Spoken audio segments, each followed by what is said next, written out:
Hello, welcome to another edition of the VOD Weekly News Recap. I am Glorious Haddjatou Njie. Good evening. Now let's look at the headlines.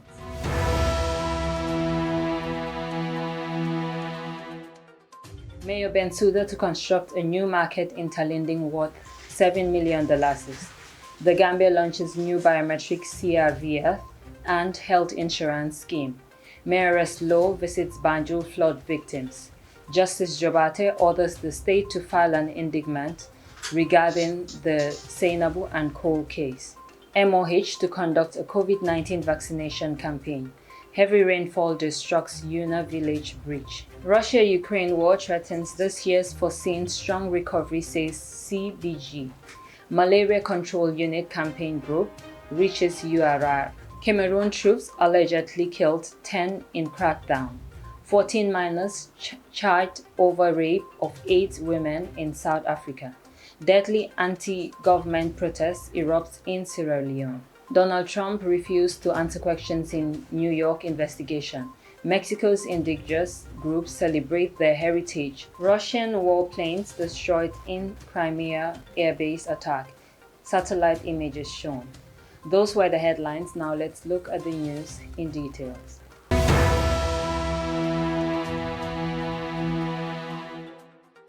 Mayor Ahmed Talib Bensouda on Tuesday, 9th August 2022, laid a foundation stone for the expansion of Yafatunji market in Talinding. The project is jointly funded by Area Metropolitan Barcelona, AMB, in collaboration with Mbolo Association and KMC, and the cost of the project is €124,427, $7 million. Talib, in a gathering dominated by women, said this facility, when completed, will improve the social economic conditions and well-being of the people of Talinding, and more specifically women who on daily basis will use the facility for economic purposes, and that it is gratifying to note that this project will significantly improve on emerging challenges and communities are facing in terms of urban poverty. He further said to the people in Talinding that they were lucky, as this project was supposed to go to Old Joshua, but he personally asked for it to be brought here. The mayor continued to say that the council is here for them and these works are done from their money tax. Next week Thursday. Hala yuy dem school KMC yep. Kara dindi won min kada kara mu ko KMC banko beka. Nañ am place KMC fu nga xamne mën nañu dem janga.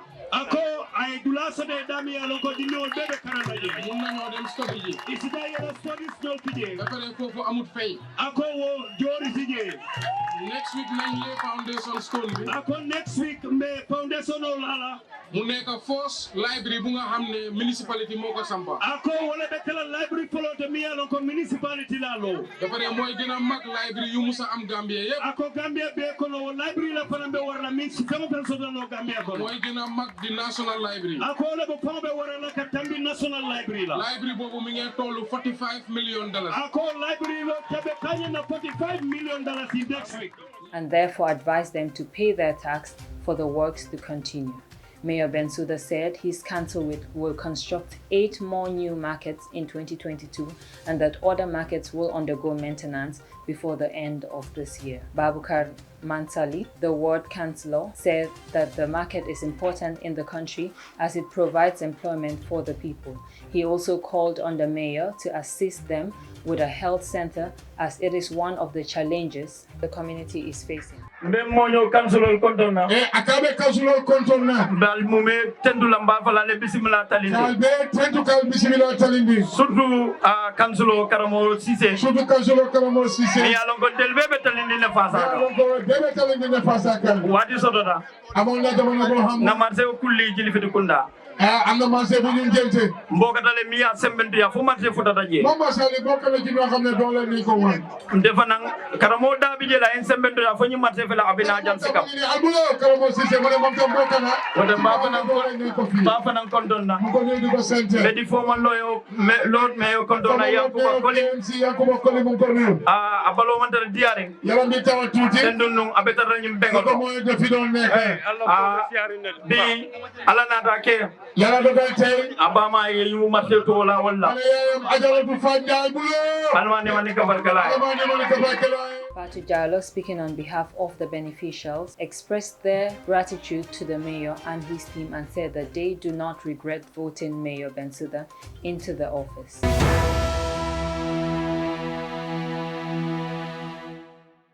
The Minister of Health, in collaboration with UNICEF, World Bank and World Health Organization, has started a demonstration on the National Health Insurance Scheme and Civil Registration and Vital Statistics, which began on 1st August 2022, and it is expected to end in October of this year.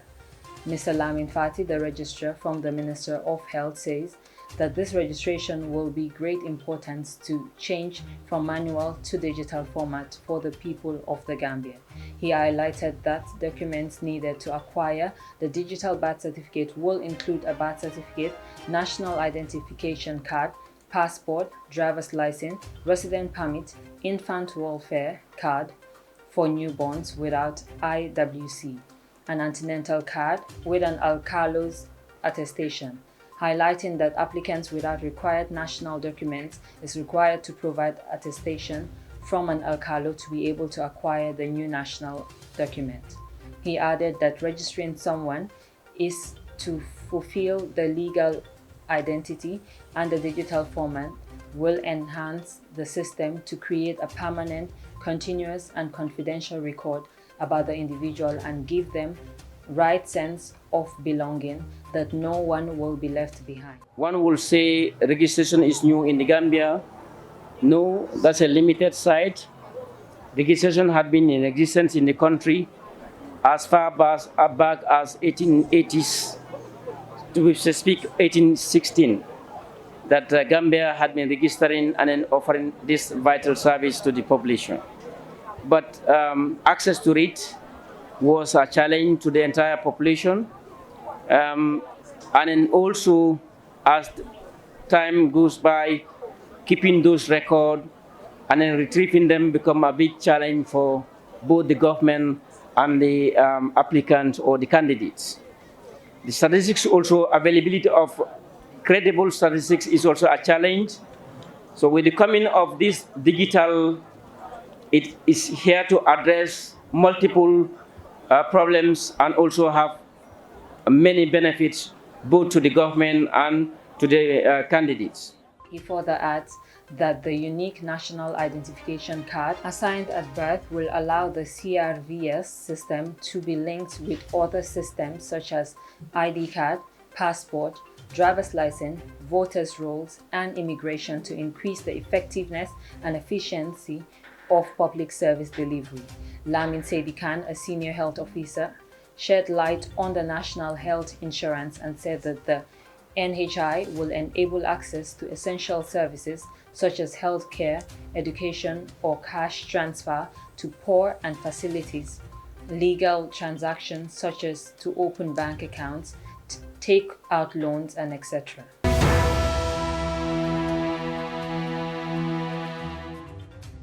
Mayoress Lowe visits Banjul flood victims. Haddjatou reports. Malik Lowe, the mayoress of Banjul, over the weekend embarked on a series of visits to flood families in Banjul amid the heavy downfall. The mayoress' visit was to assess the level of damage caused by the fresh flood, and she emphasized that the situation is beyond the council.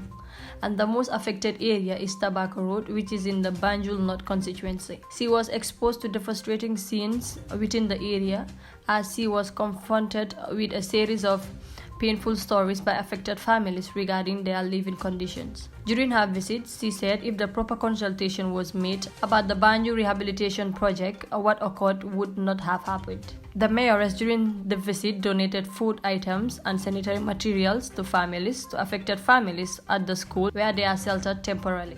So I'm sure all of you were there when we visited the Bond Road. We went to the Bond Road and the president was there. And also the contractor. At least we were lucky today to find the contractor on the site together with the president. So what happened, we spoke and we came to agreement.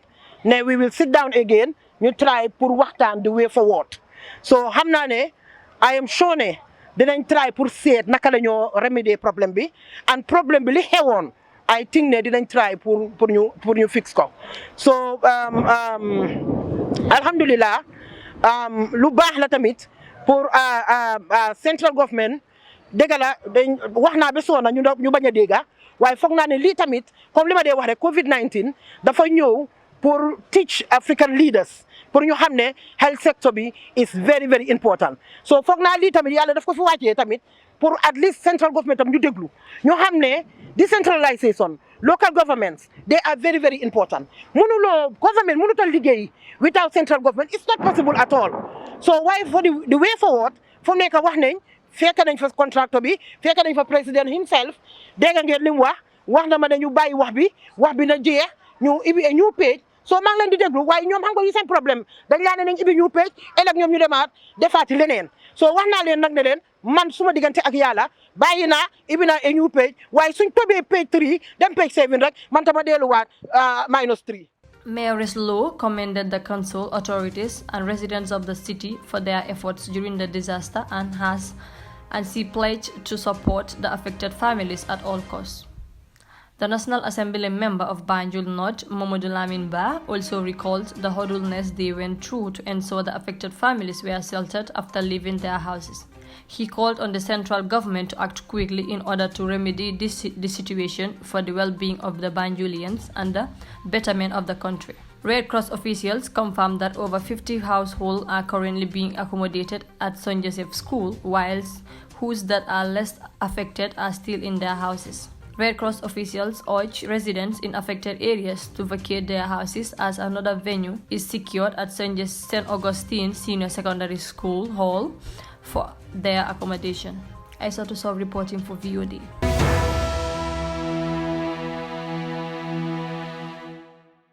The judge presiding over Senabumbai and Co's, Justice CDK Jobate, ordered the state to file an indictment regarding the case. The ex-wife of remanded Bob Keta, Senabumbai, Chernombai, and Kibuli Dambeli were charged with manslaughter contrary to Section 186 of Criminal Code, Laws of the Gambia, 2009. On 5th August, the lawyer representing Senabumbai and Co., Mrs. Sagar Tum, applied a bail for the release of her client and said that the prosecution filed no indictment against her client and that they are not accused of any crime. On the 9th August, the prosecuting lawyer argued that the accused person should be remanded, hence they looked well, and it was understood that their lives are in danger, whilst the defense argued that if that is the case, then the state should focus on providing protection to the accused outside of Mile 2 instead. This Thursday, the defense application for the bail was denied and it lacks merit, said the ruling judge. The state, however, has now therefore been given until the 19th to file an indictment, and failure in doing so, a conditional bail will be granted automatically.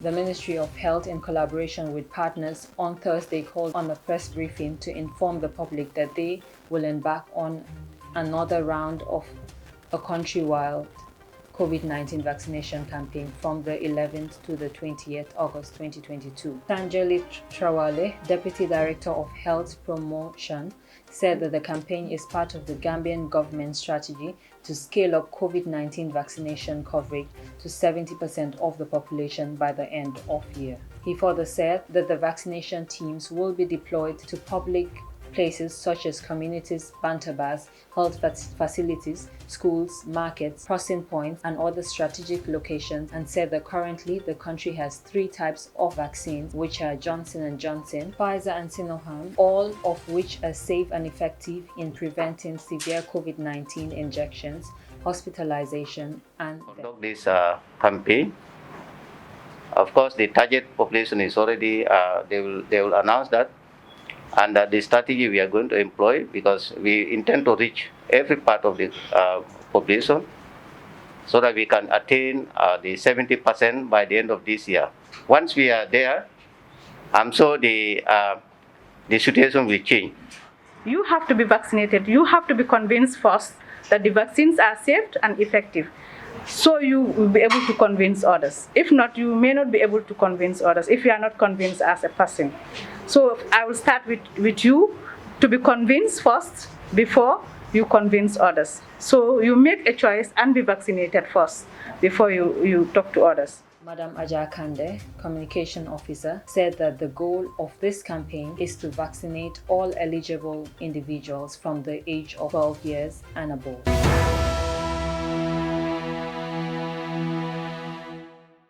The National People's Party, Jabang Ward Chairman of All Yundum constituency, Mr. Seydou Jallow, has called for urgent support for the immediate reconstruction of Yuna Village Bridge, which serves as the entrance at the border between Yuna and Laboratory Village, Kombo North District, West Coast Region. Adama Jallow reports. The recent heavy rainfall which occurred in the Gambia has affected lots of people across the nation.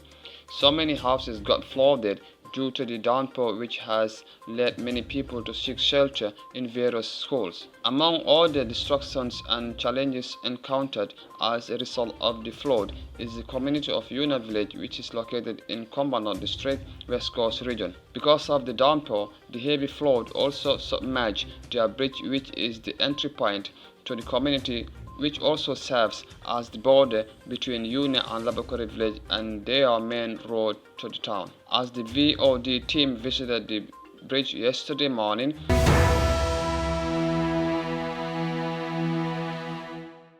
the governor of the Central Bank of the Gambia, Mr. Bouassedi, has disclosed that as they are at the crossroad in their quest for development and having started recovery from the COVID-19 pandemic, their economics were again beset by another major external shock emanating from Russia-Ukraine war, with the strong recovery anticipated this year being threatened by the adverse effects of the war.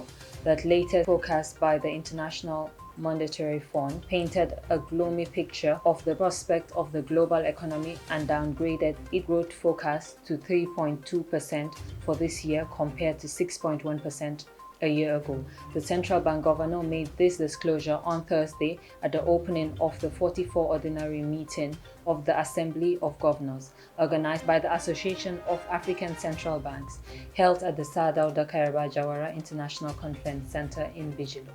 The theme of the meeting, Digital Innovation and the Future of the Financial Sector, Opportunities and Challenges of Central Bank Digital Currencies, as quite suitable as African countries look forward to adopt a single currency and a common central bank in Africa. Governor Seydou, it's evident that low-income countries are bearing the brunt of the economic consequences of the shock through sharp increase in the cost of living, debts, sustainability challenges, and raising external vulnerabilities. He lamented that as the world gets more fragmented due to the conflicts that are not their making, the efforts to confront and address climate change are diminishing, that global conflict efforts are needed to tackle climate change, adding that if the world fails to step up now, millions of people in this part of the world will be pushed into extreme poverty.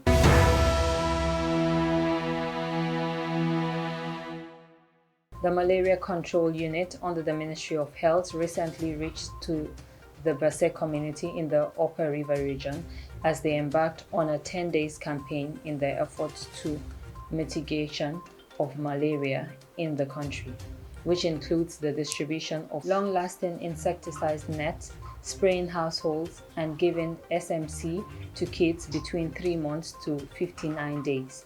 Speaking at the tour, Momodu A. Jao, the Regional Vector Control Officer in Basse, said the activities as called IRS. The program was introduced by the Malaria Program Unit to spray households from an initiative where they were doing another program called the LLIN that was jointly shared between the CRS and the Malaria Control Unit, where they were going round to give nets to households. He mentioned that after the IRS, they would have the SMC, which is another intervention that the government is taking to ensure that they eradicate or eliminate malaria in the country. That SMC is given to kids between 3 months to 59 months, programmed geared towards how they can eliminate malaria in the country. According to him, the 10 days program was covering the whole of URR, where there are 7 catchment areas, which each of these areas is an operational area where all the activities, planning and all the movements are held. He revealed that every campaign that the government brings is for the interest of the people, which he urged people to consider it as there for the benefit of everyone and to last long. That despite all the preventive measures taken, the government is putting up a theory whereby if one is tested positive, Quatem is given to him.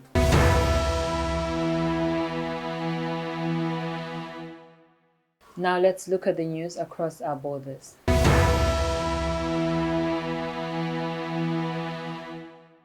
Human Rights Watch (HRW) on Thursday, in its latest report, accused Cameroonian troops in the northwest region of killing at least 10 people in the crackdown against Anglophone separatists. The report shows a stink of allegations by rights monitors in the battle between security forces and English-speaking militants seeking cessation in Francophone majority Cameroon.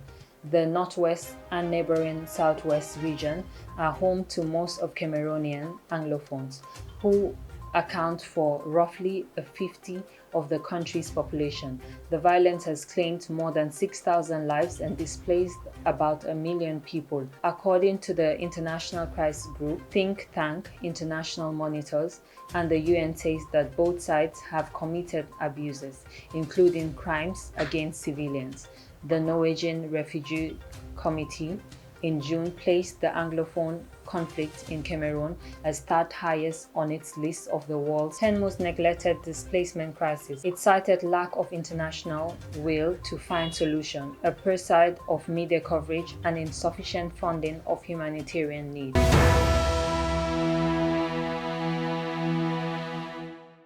South African prosecutors have charged 7 self-employed miners with the rape of 8 women nearly 2 weeks ago in Krugersdorp, west of Johannesburg. 7 more men are to be charged with the rape on Thursday, officials said. The rapes of the women, who were part of the film production crew shooting a music video at an abandoned mine in the area, sparked protests and violence attack against freelance miners known as Zama-Zamas. Residents accused the miners of operating illegally and committing many more crimes in their neighborhood. Following the rapes, angry residents went on the rampage, assaulting the miners before handing them over to the police and torching the camps where they left their belongings and mining tools. The protests erupted in Krugersdorp and surrounding. The 14 suspects were identified by witnesses on Tuesday, according to the National Prosecuting Authority. More than 80 suspects were arrested in a police raid at a disused mine in Krugersdorp after report of the rapes and robberies emerged.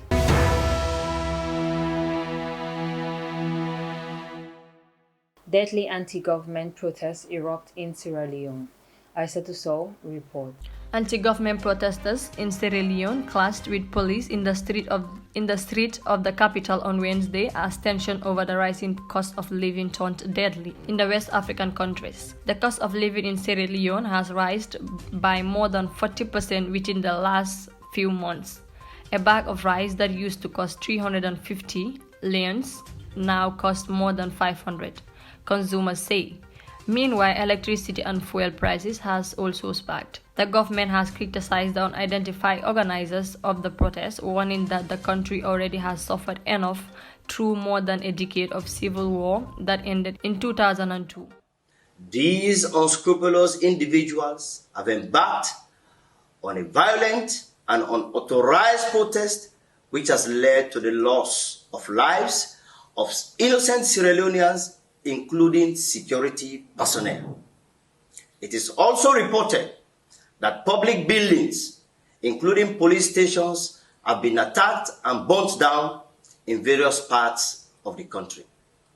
Therefore, government wishes it to be known that as a country of law and order, These violations are unacceptable in all their forms.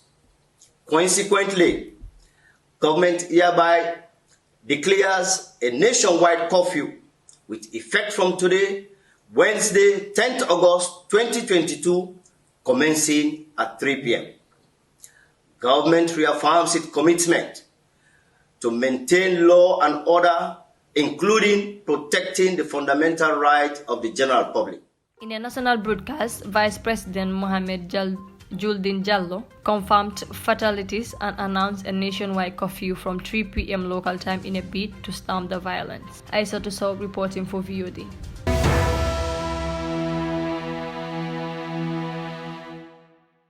Now let's look at the international news.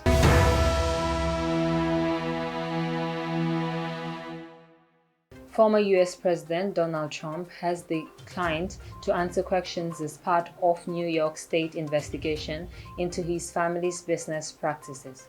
Mr. Trump has sued in an effort to block the interview at the New York Attorney General's office on Wednesday.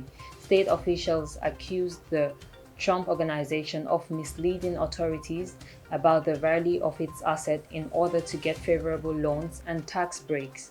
Mr. Trump denies wrongdoings and has called the civil prompts to witch hunt. An hour after he was pictured arriving at the Manhattan office where he was questioned under oath, Mr. Trump released a statement in which he criticized New York Attorney General Letitia James and the broader investigation. Years of work and tens of millions of dollars have been spent on this long simmering saga, and to no avail, he said. I decline to answer the questions under the rights and privileges afforded to every citizen under the United States Constitution. Ms. James' office confirmed that the interview took place on Wednesday and that Mr. Trump invokes his Fifth Amendment rights against self-incrimination.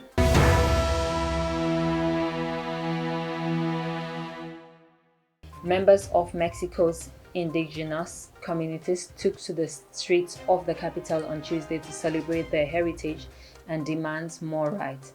The Mexico City March marks the United Nations Day of the World's Indigenous People. A spokesman for the march said 18 indigenous communities took part in the celebration. They wore traditional clothing as they marched down Reforma Avenue in the street center. Spokesman Pascual said the idea behind the parade was to give visibility to the many indigenous people living in the capital and the combat discrimination.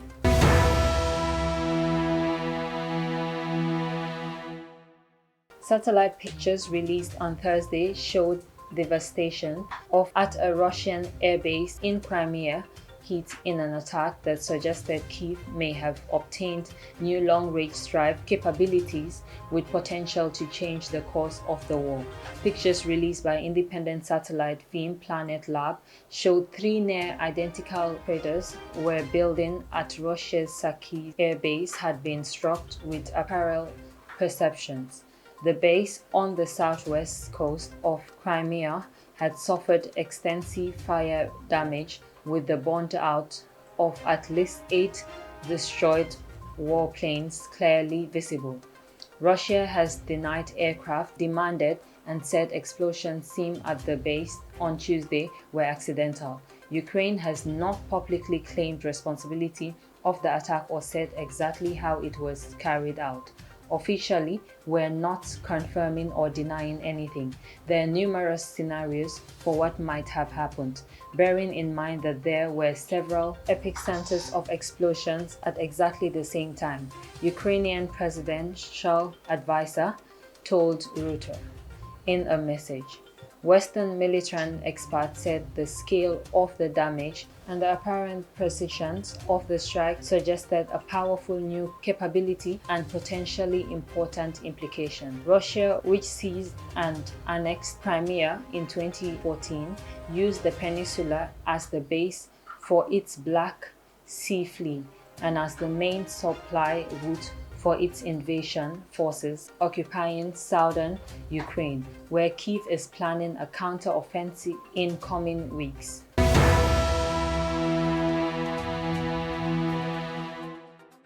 That's all we have for you today on the VOD Weekly News Recap. Until we come your way again, I am Glorious Haddjatou Njie. Thanks for watching and have a good evening.